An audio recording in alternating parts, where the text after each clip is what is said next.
Good morning, or depending when you're watching this, good afternoon, good evening, or good night. My name's Ross, and as always told, out of Voice of Radio. So today, we need to have a little bit of a chat about some fighting Pokemon. Because you see, there are 3 fighting Pokemon from Rebellion Crash we've not yet talked about. And they could all be extremely good under the right circumstances.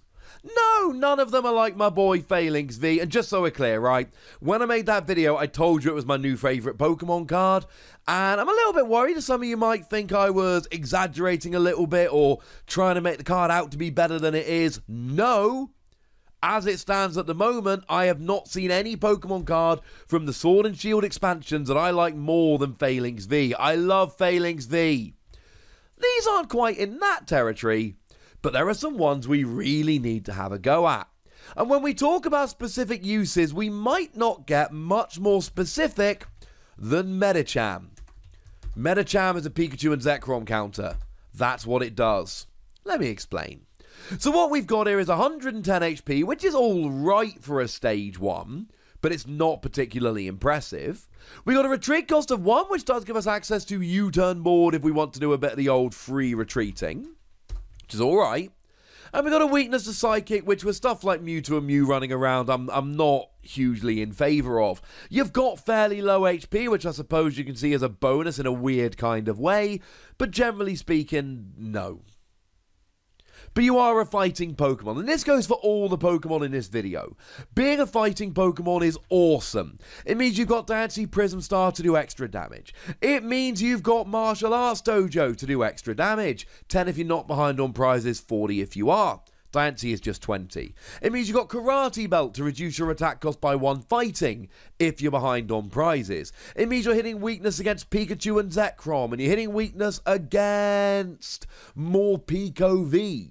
You're even hitting weakness against stuff like Chinchino, which is going to make its way into so many decks over the next few years. So, yeah, it's a good time, a really good time to be a fighting Pokemon. But what does Medicham do? Well, the first attack we're not going to spend much time on because we're not terribly excited. 1 fighting energy, 40 damage. Not affected by weakness or resistance. Now, on the one hand, there are a bunch of Pokemon that resist fighting. Any Pokemon that are naturally flying in the games come through with a fighting resistance. So, something like Pidgeotto, for instance, hey, they've got 60 HP. But they've got a resistance. So I whack a Diancie Prism Star down, I do 60, their resistance pops it down to 40, I don't get a KO. Wait a second, I'm hitting through resistance, yay, I get a KO.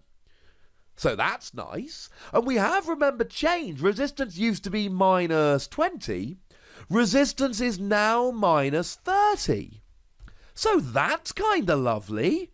We're really happy about this, right? Well, no, because the damage isn't affected by weakness. And weakness, and I literally just got done telling you this, weakness is one of the best things about being a fighting Pokemon right now.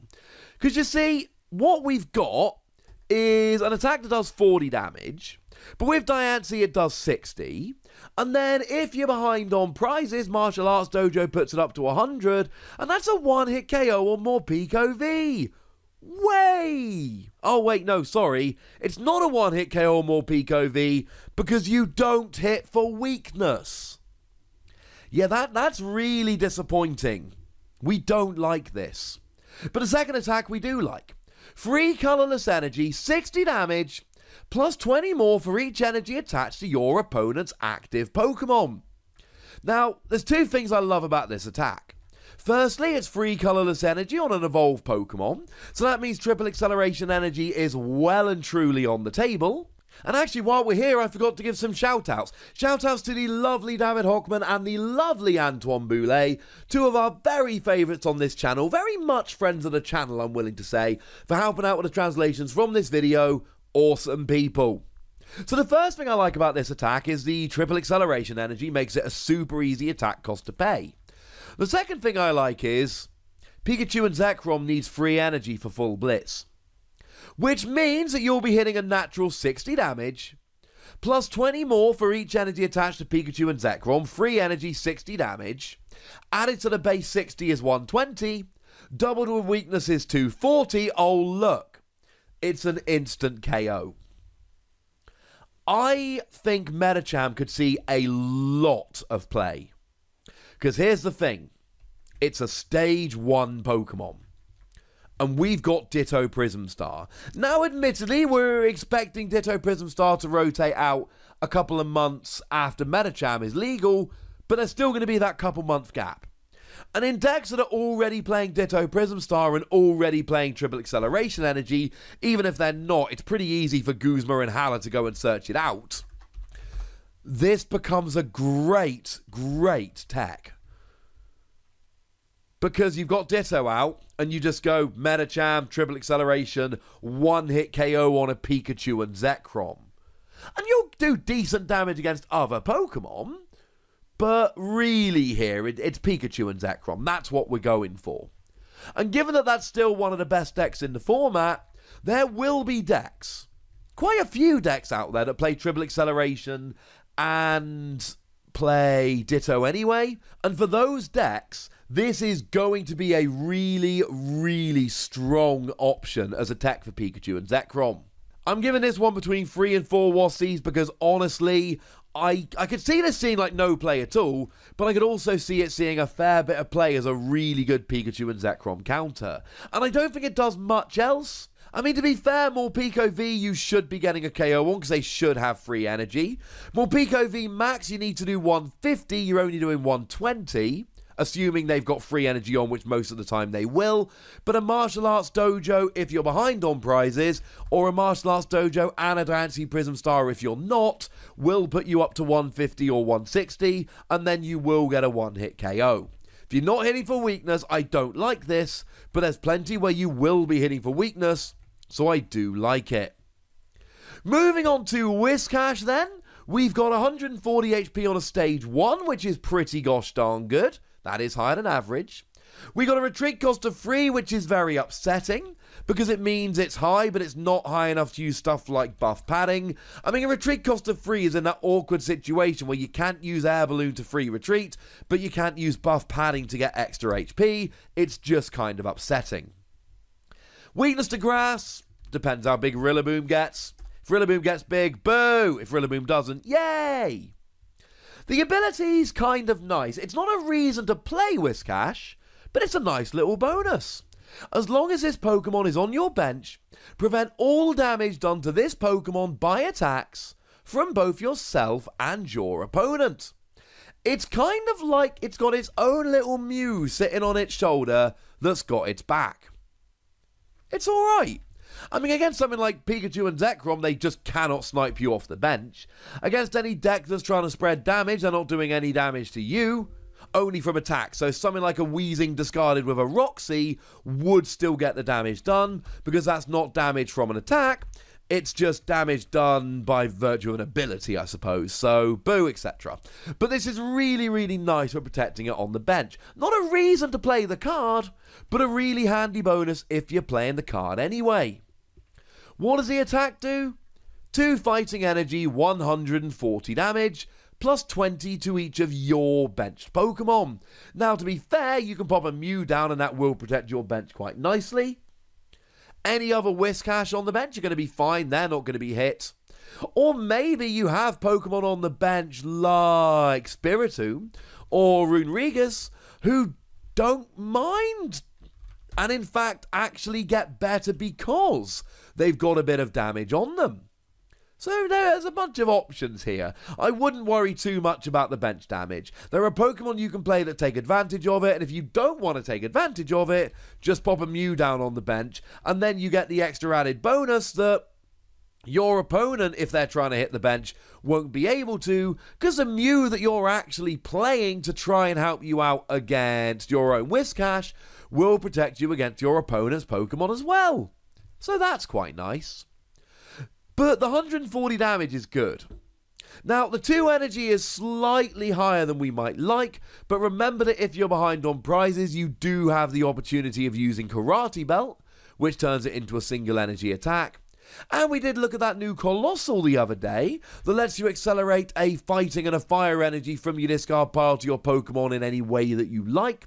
So that will actually really help in terms of, well, that will get one fighting on. You put the fire elsewhere, it's no good on Whiscash. Well, I suppose unless you put it on there to help you retreat in the future.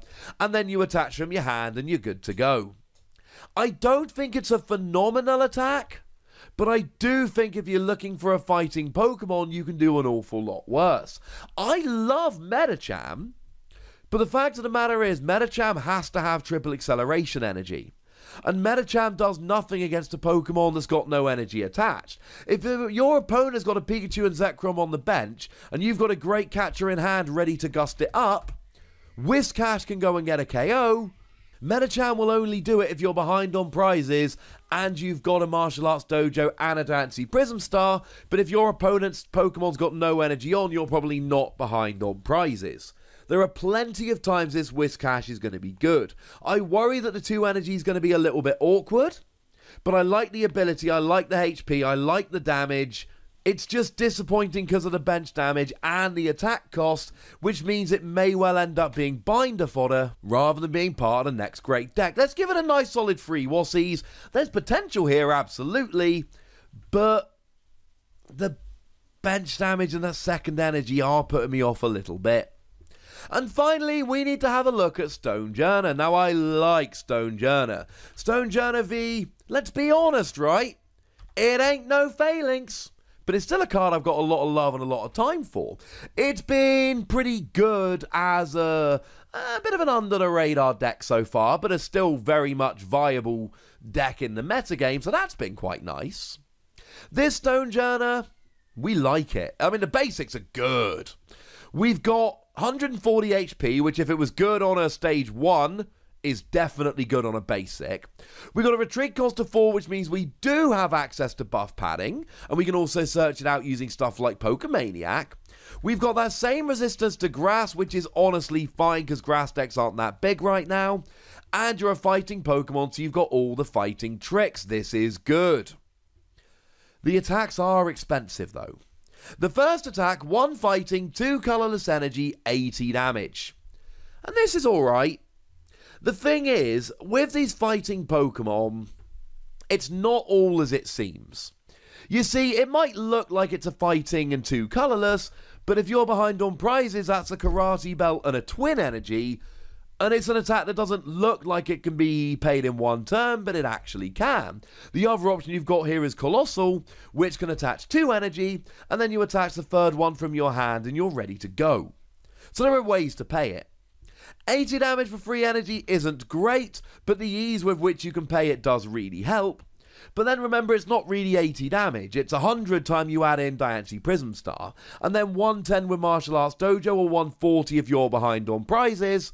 But then again, Whiscash did 140 for just 2 fighting energy, which goes up to 160 with a Diancie Prism Star, 170 with Martial Arts Dojo, 200 if you're behind on prizes. So maybe, I mean, look, it's still a basic, right? And basic is still an advantage, but maybe we need something a little bit more. We've got something a little bit more. 1 fighting, 3 colorless energy, 120 damage. If this Pokemon has more energy attached to it than the attack cost, you do 60 more damage. So it basically turns into fighting and quadruple colorless, which is a lot of energy. But then, by the same token, it's not a huge problem, but because you're doing so much damage. Like, so much damage. That's the key to Stonjourner here. 120 itself is fine, it's not amazing. Again, Whiscash does more. And for 2 energy, it's a lot easier to pay. But actually here, when you're up to 180, 180 is good. Bearing in mind, it's not really 180.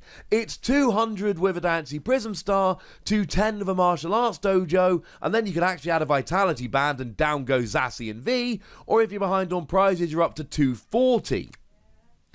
Oh, yes.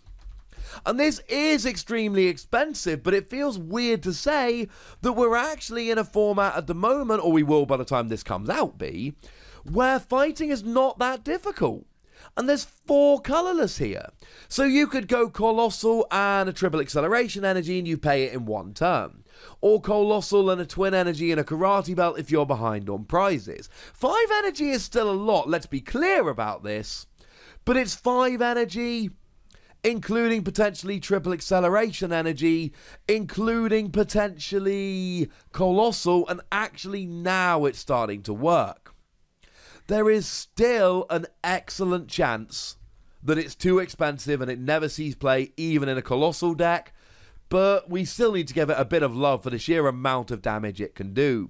Let's give it 3 Wassies as a nice little tech card to pop in your binder that you may wish to tech into a deck here or there. I don't think anyone's going to go and make a Stonejourner deck and start wrecking tournaments, but I do think people might play it in Colossal decks that are playing other energy like Twin or Triple Acceleration, and that could end up being quite good. I don't think any of these 3 cards are the next great card, but I do think all 3 of them have potential, and I do think, if nothing else, you're going to have that Metachan with Triple Acceleration Energy and Ditto as a really good Pikachu and Zekrom counter until that deck rotates out. So that's what I think, but I'd like to know what you think. So let me know in the comment section. Go nuts, be nice. And then make sure you like this video, subscribe to this channel, follow me on Twitter at TheWassie, and Twitch for some live action at twitch.tv/PTCG Radio.